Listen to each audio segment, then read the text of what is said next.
Hello everyone, welcome to our another mini blog. তো কেমন আছো তোমরা সবাই?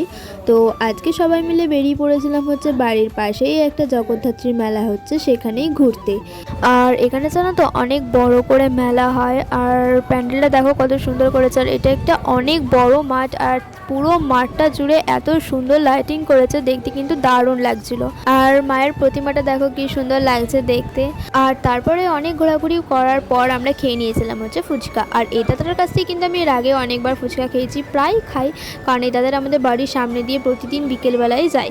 তোমরা আমার আগের মিনি ব্লগগুলো দেখলেই হয়তো দেখতে পাবে। তো যাই হোক, ফুচকা খাওয়ার পরে আমরা সবাই মিলে খেয়ে নিয়েছিলাম হচ্ছে রোল, আর কৃতিকা সোনা খেয়েছিল হচ্ছে পাস্তা। আর খাওয়া দাওয়া কমপ্লিট করে আমরা সবাই মিলে চলে গিয়েছিলাম দোকানে কিছু জিনিস কিনতে। আর এদিকে মা আর মাসিরা তো চলে গিয়েছিল প্লেট আর কাপের দোকান। আর আমরা এখানে কিছু কিনেছিলাম, যেমন ব্রেসলেট, ক্লিপ, ওয়াটার বোতল, এইসব কিছু। আর এখানে মাসিরাও অনেক কিছু সংসারের জিনিস কিনেছিল। তো যাই হোক, ভিডিওটা কেমন লাগলো জানিও, ভালো লাগলে লাইক কমেন্ট শেয়ার করে দিও। তো চলো এখনের জন্য টাটা, দেখা হচ্ছে নেক্সট মিনি ব্লগে।